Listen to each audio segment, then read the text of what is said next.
Assalamualaikum warahmatullahi wabarakatuh. Halo sahabat Sufi, alhamdulillah berjumpa kembali di program Jejak Sufi di Tatar Galuh. Hari ini saya sedang berada di makam Gunung Galuh. Ini salah satu makam masih nyambung dengan Adipati Arya Kusumadiningrat.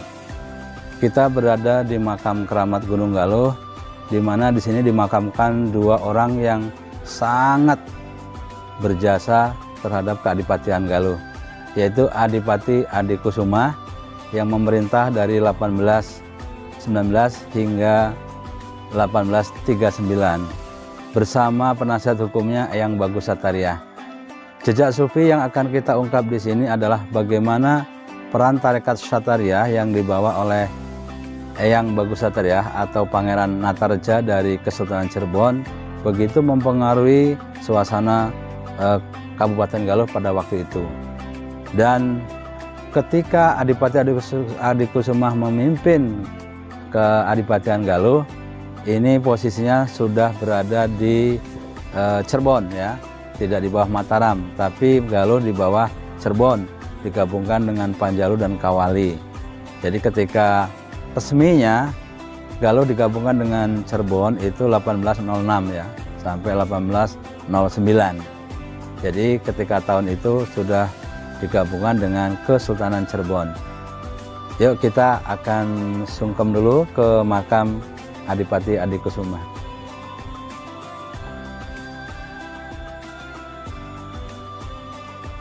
Assalamualaikum ya ahlal kubur. Oke, kita akan berkunjung, kita akan berziarah ke makam Adipati Adikusuma. Beliau adalah ayah dari Adipati Arya Kusumadiningrat.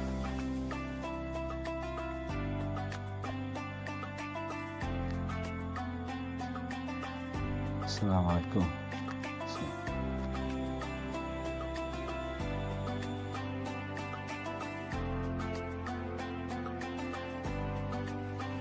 Nah, kita akan lihat inilah salah satu sosok penasihat hukum Adipati Adikusuma yang dengan jalan tarekat beliau mampu mengembangkan Islam di keadipatian Galuh ini ya, tanpa perlawanan dari penduduk sekitar karena memang bisa menyatu dengan budaya lokal.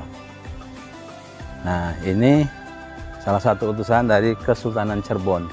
Kita akan lihat inilah komplek makam Eyang Bagus Satariah. Nah, inilah.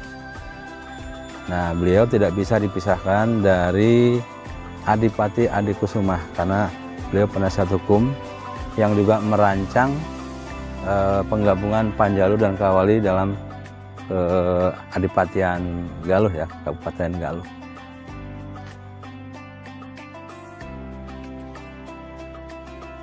Assalamualaikum ya ahlal kubur. Nah, ini kita saksikan ya sahabat Sufi, inilah sosok Eyang Bagus Satariah, sosok Sufi yang sangat berpengaruh dalam penyebaran Islam di Kabupaten Galuh ya. Nah, jadi beliau punya keahlian dalam ilmu tasawuf, dalam ilmu fikih dan ilmu yang lain ya, sehingga beliau sangat berpengaruh terhadap perkembangan Islam di Kabupaten Galuh. Yuk sahabat Sufi, kita berdoa sejenak ya.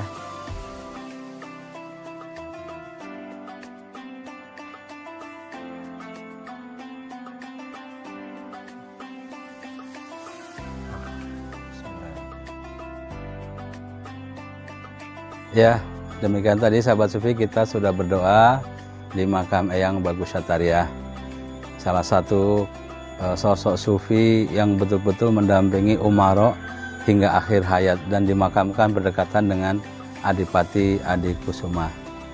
Nah, apa saja nih mahakarya duet antara Adipati Adikusuma dengan Eyang Bagus Satariah? Berdasarkan silsilah dan perjalanan cerita yang turun-temurun, Adipati Adikusuma bersama Eyang Bagus Sataria berdakwah melalui kesejahteraan masyarakat ya. Sangat memperhatikan kemajuan petani ya, penggarapan sawah, perkebunan dan sebagainya. Sehingga ketika itu swasembada pangan di Kabupaten Galuh ya, yang meliputi 4 kewadanaan, diantaranya Kawali, Panjalu, nah ini kota ini, dan kemudian daerah mana tuh, Banjarsari ya. Nah seperti itu, ini luar biasa ya. Pada zaman 1819 hingga 39 luar biasa, Kabupaten Galuh sudah mencapai swasembada pangan. Beliau sangat concern sekali mengembangkan pertanian. Oke sahabat Sufi, bahwa Gunung Galuh ini menyimpan banyak cerita. Salah satunya adalah cerita bahwa di lokasi Gunung Galuh ini Adipati Adikusuma punya tradisi yang namanya ngabumbang. Tradisi ngabumbang itu dalam bahasa Indonesia adalah kita berkumpul bersama ya, lalu melihat bulan purnama. Ya, melihat bulan purnama kita sambil biasanya waktu itu ada yang sholawatan, ada yang sambil menabuh musik klasik gitu kan, ada yang dengan berzikir. Jadi setiap purnama Adipati Adikusuma bersama Eyang Bagus Sataria mengadakan tradisi ngabumbang, dan tradisi itu sekarang telah hilang ya. Dan luas tanah wakaf ini, tanah kerajaan atau tanah Kadipaten Galuh ini dulunya ada 4 hektar ya. Nah sekali lagi, luas tanah Gunung Galuh ini yang digunakan sebagai salah satu situs ya atau makam keramat ini dulu ada 4 hektar. Tapi sahabat Sufi akan melihat hari ini tanahnya tinggal secuil. Kenapa? Karena pada tahun 1972 pada zaman Orde Baru itu terjadi redis besar-besaran dipimpin oleh kepala desa, sehingga tanah yang ada di Gunung Galuh makin menyempit dan sekarang makin menyempit. Bahkan makam keramat ini sekarang sudah berdekatan dengan rumah penduduk yang kita tidak tahu bagaimana asal muasal mereka mendapatkan tanahnya ya. Pokoknya menurut catatan pada tahun 1972 banyak tanah-tanah ini yang dilepas, dijual menjadi hak milik pribadi. Sehingga sekarang ini kita lihat sisanya tinggal sedikit ya, yang ada makam keramatnya saja. Sedangkan di bawah menjadi makam umum. Ya. Dan ini juga kita tidak tahu ini makam siapa yang ada di sebelah sini. Ya. Karena tidak ada catatan namanya ya. Nah ini salah satu pohon-pohon yang tetap dipertahankan ya sahabat Sufi, salah satu penyuplai oksigen. Nah di sini biasanya ada burung khas, hanya ada di sini tapi hari ini tidak muncul. Kata bahasa Sunda burung sing-sing-swing, susah ya namanya. Nah ini tidak hadir ya, biasanya kalau kita lagi di sini burung-burung itu hadir dan sangat khas sekali ekosistem yang ada di sini.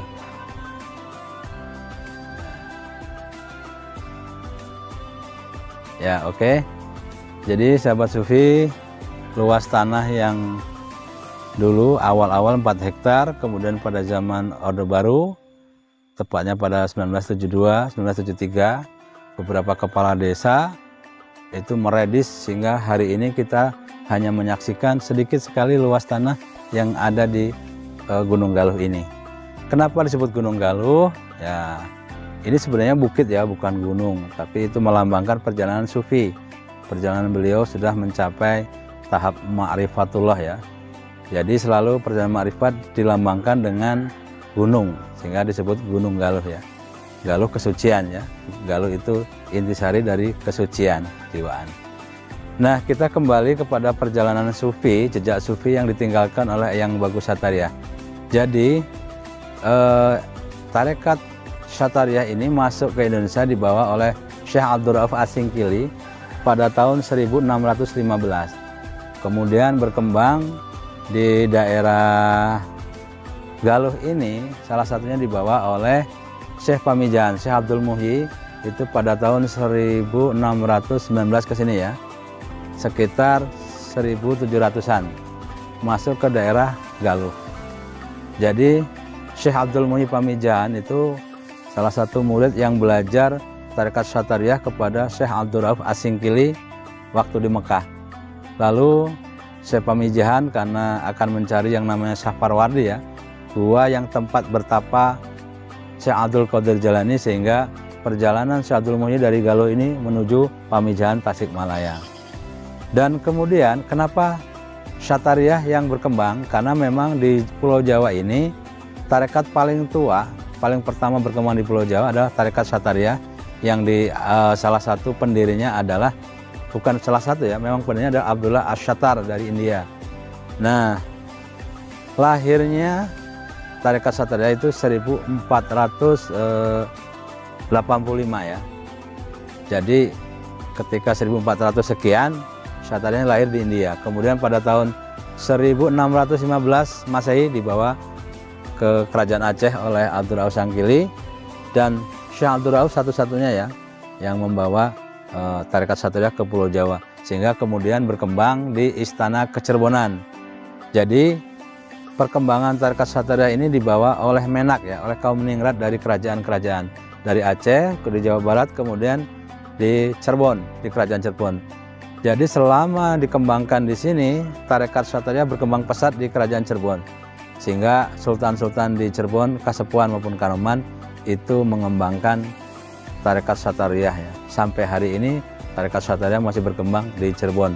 Dan Eyang Bagus Syatariah adalah salah satu pangeran ya, putra sultan, atau dengan nama lain Pangeran Natarja.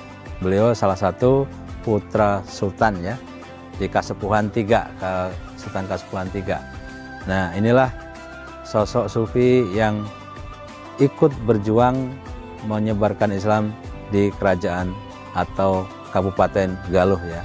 Luar biasa, pada tahun 1819 beliau sudah mengembangkan pertanian, mengembangkan pengairan, kemudian mengembangkan sistem masyarakat Islami berdasarkan tarekat Syatariah. Luar biasa ya sahabat sufi. Dan kita masih bisa menemukan beberapa keturunan Syekh Eyang Bagus Syatariah di Kuningan, di Cirebon, dan bahkan ada juga di Kabupaten Ciamis ya. Salah satu keturunan yang sekarang sedang berjaya, sedang memimpin di Kabupaten Ciamis adalah Bapak Haji Trian Slamet ya. Bapak Haji Trian Triana Slamet adalah ketua praksi Golkar di DPD Kabupaten Ciamis. Beliau juga ketua DPD Golkar Kabupaten Ciamis.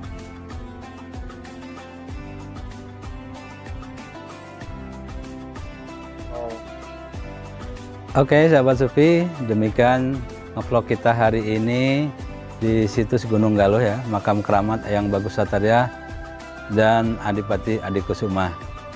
Semoga kita bisa ngambil hikmah dari perjalanan tokoh yang tidak bisa dipisahkan ini. Kita sebagai generasi muda, yuk apa yang kita bisa lakukan untuk masa depan bangsa ini, masa depan daerah kita menjadi lebih baik seperti yang telah mereka cita-citakan pada ratusan tahun yang lalu. Oke, jangan lupa like, share, comment, and subscribe. Wassalamualaikum warahmatullahi wabarakatuh.